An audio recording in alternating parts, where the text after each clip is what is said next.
Have you ever felt like just crying out for help? Like really needing something to intervene? I think we all have those moments, right? Times when we feel overwhelmed, maybe even threatened.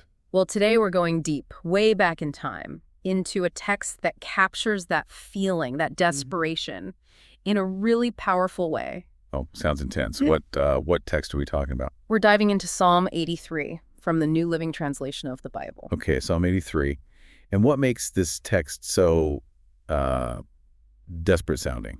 It's a psalm actually, attributed to Asaph, and right from the start, it just grabs you. Okay, so what's the situation? What's going on in this psalm? Well, it starts with this urgent plea. Oh God, do not be silent, do not be deaf, do not be quiet, oh God.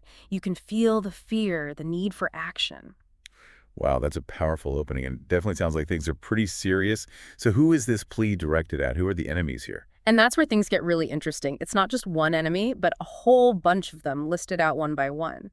A whole bunch. Like, give me some examples. Who exactly are we talking about here? We've got the Edomites, the Ishmaelites, Moabites, Hagrites, Jebusites. Then there's the Ammonites, Amalekites, people from Philistia and Tyre. Even Assyria gets thrown in there. Wow, that's a lot of different groups. I mean, that's quite the alliance. What could possibly unite so many different groups against, well, whomever the psalmist represents? And it's that diversity that really makes you stop and think. What could bring together such a mix of people with their own histories and rivalries? Right, exactly. It had to be something pretty major, something that transcended their differences. And the text gives us a clue. It says, "Come," they say, "let us wipe out Israel as a nation. We will destroy the very memory of its existence."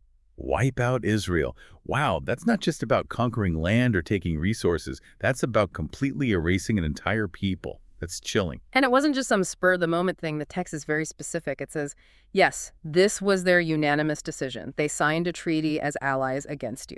So this was planned, deliberate. They came together with the shared goal of wiping Israel off the map. You could really sense the level of fear and threat the Psalms must have felt. Absolutely. And faced with this existential threat, the psalmist turns to history, to past victories, for hope. The psalm says, "Do to them as you did to the Midianites and as you did to Sisera and Jabin at the Kishon River."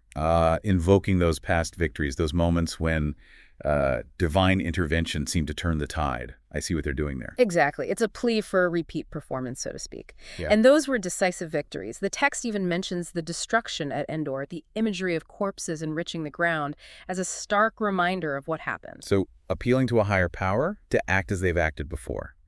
But does the psalm go beyond just a general call for help? Oh, it gets much more specific than that. It actually names names. Leaders like Oreb, Zeb, Zeba, and Zalmunna are singled out. Interesting.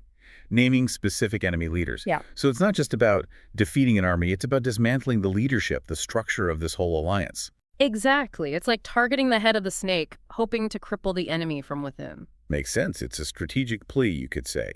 But what about their motivation? Why target Israel in such a complete,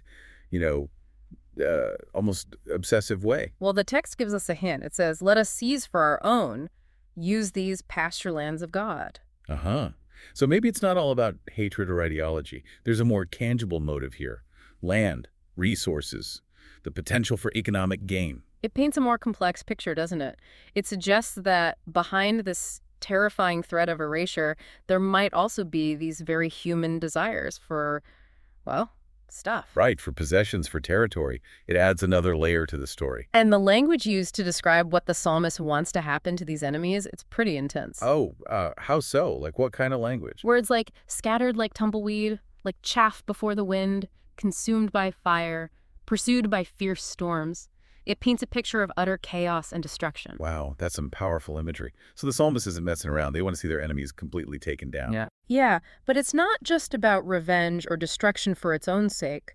The psalm says they want their enemies to be utterly disgraced, so that they will learn that you alone are called the Lord, that you alone are the most high supreme over all the earth. So it's about more than just survival. It's about proving a point, about asserting the power of their God above all others. It's about recognition. Exactly. So here we have this ancient song, this cry for help in the face of annihilation, driven by fear, by a desire for security, but also this deep longing for acknowledgement, for their God to be recognized as the ultimate power. And it makes you think, doesn't it, about how, even though the specifics might be different, those same anxieties, those same desires for safety and recognition, how they still resonate today. It's a reminder that some things, some human experiences, they transcend time and place. It really does. And it leaves us with a question. How do those same fears and motivations manifest in our own world today? Something to ponder for sure.